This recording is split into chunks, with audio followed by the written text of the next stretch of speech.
Senhor Vigário-Geral, Reverendo Senhor Reitor, Reverendos Padres e Diáconos, queridos consagrados e consagradas, caros seminaristas, caros acólitos e acólitas. O Espírito do Senhor está sobre mim, porque Ele me ungiu para anunciar a boa nova aos pobres.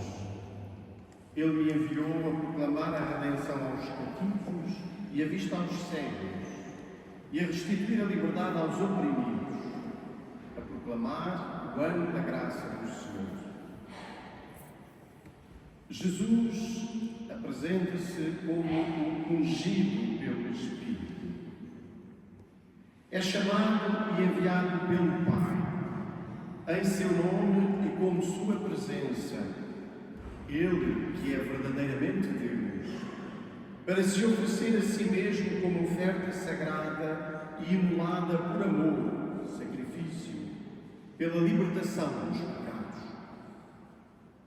sem se deter diante de nada, nem do trespassamento, nem do derramamento do seu próprio sangue, quando tal se tornou o caminho da fidelidade até ao fim, como escutamos na segunda leitura. Jesus é assim investido de um verdadeiro sacerdócio, novo e definitivo, que não precisa de repetir os sacrifícios anuais. Na Galileia, Jesus anunciara e inaugurara um ano jubilar da graça do Senhor, que resgata da escravidão. Agora, na sua Páscoa, Jesus torna-o um tempo perene de salvação. O sacerdócio de Jesus é assim sacrifício, isto é, oferta perene.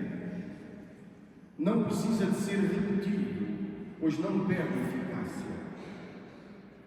Mas precisa de ser estendido, assumido, atualizado em cada um e em cada tempo. Jesus não acaba com o sacerdócio, transforma-o. Transfere a oferta de animais para a expiação dos pecados para a oferta de si como redenção dos pecados. O sacrifício de Jesus já não serve para atrair a benevolência de Deus.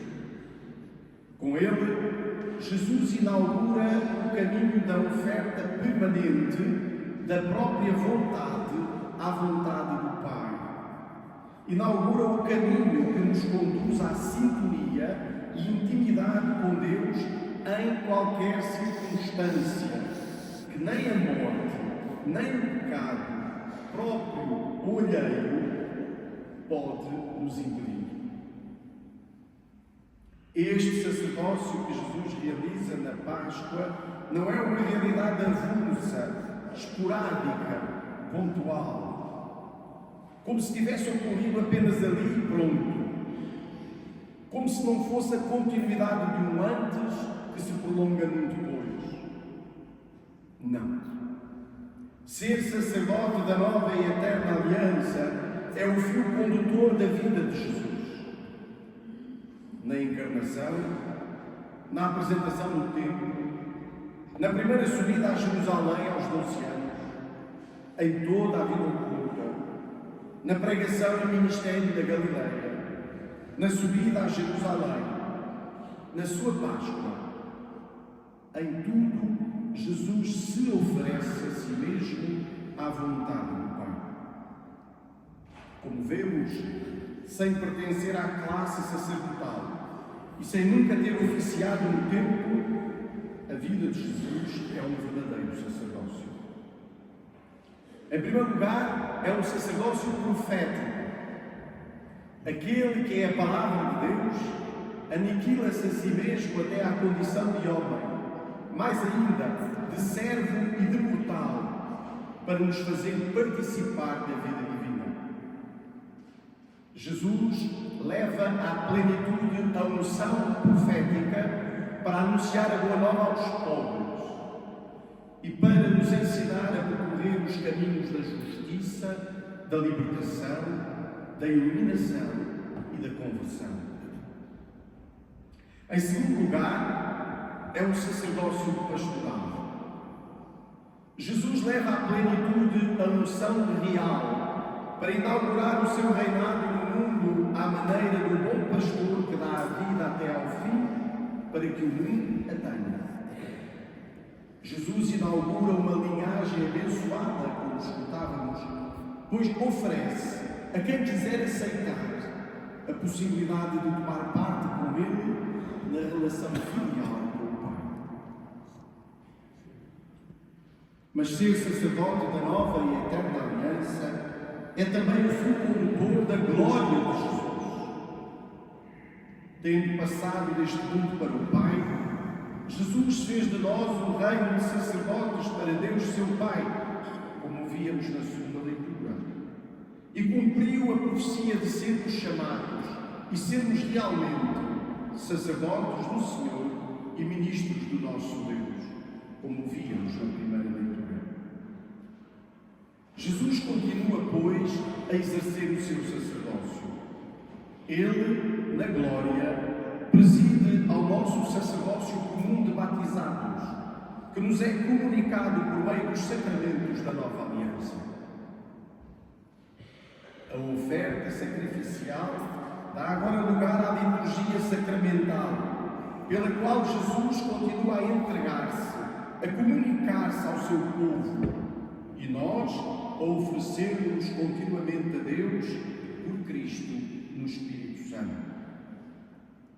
O anúncio profético dá agora lugar ao discipulado missionário, pelo qual Jesus é oferecido a todos como boa nova que salva, e nós damos a conhecer a alegria vivida do Evangelho.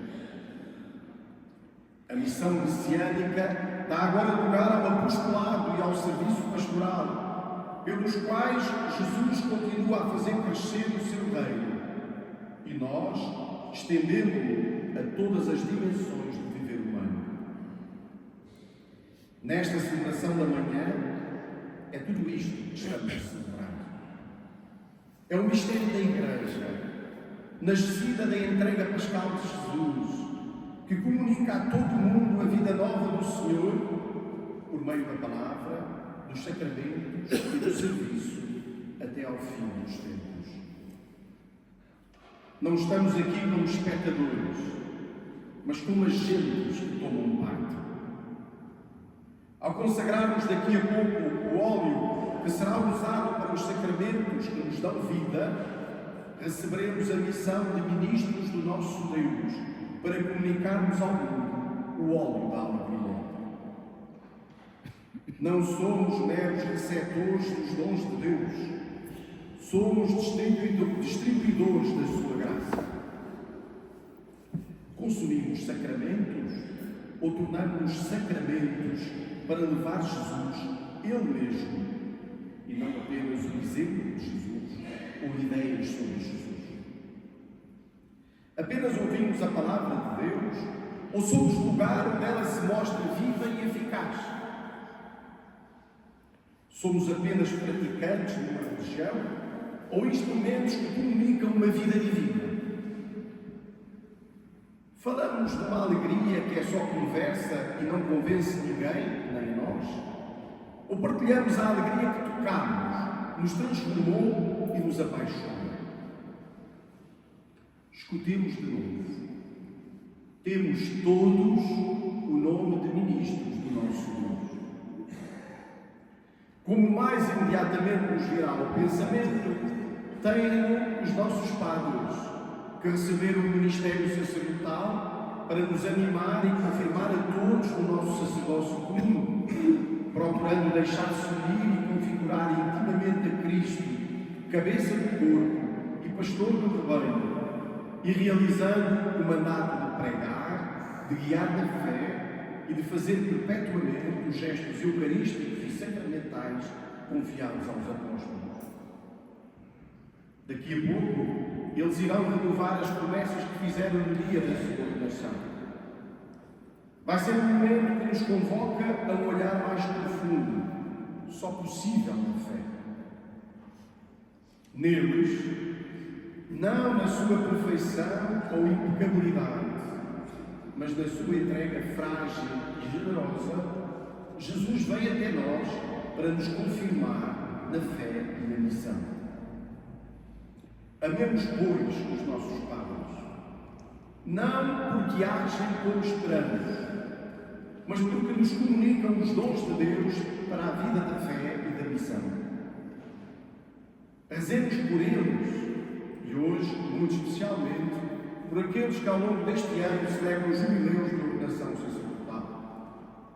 O Padre Joaquim Teixeira, 75 anos, o Padre António Espinha Monteiro, 65 anos, o Padre António Moraes e o Padre Manuel Igreja Diniz, 60 anos, o Padre José Brito e o Padre Sérgio Mendes, 25 anos. Cuidemos de todos os nossos padres, para que não nos falte o estímulo dos pastores. Em estreita colaboração com eles, têm o nome de ministros do nosso Deus, os diáconos. Também ministros ordenados para nos animar e confirmar no serviço da comunidade e da evangelização. A missão, na nossa Igreja Diocesana, precisa do serviço dedicado dos que já são e do concurso generoso de novos diáconos. Rezemos para que o Senhor sempre nos mostre os melhores caminhos para a formação inicial e permanente dos nossos diáconos. Mas tem igual nome de ministros do nosso Deus todos os fiéis que abraçam o serviço da missão que decorre do seu sacerdócio comum de batizados. Desde logo, em todo o conjunto de serviços, ofícios e funções, mais ou menos configurados, necessários para a vida das comunidades, de entidades e da nossa Cúria Diocesana. Depois, no empenhamento ativo e renovado do caminho sinodal, necessário para efetivar a reorganização da assistência pastoral às nossas comunidades. Mas também no conjunto de ministérios instituídos, confiados a homens e mulheres, necessários para uma pastoral de evangelização. A nossa Igreja Diocesana precisa de homens e mulheres que não só proclamem a palavra das assembleias litúrgicas, mas estejam na primeira linha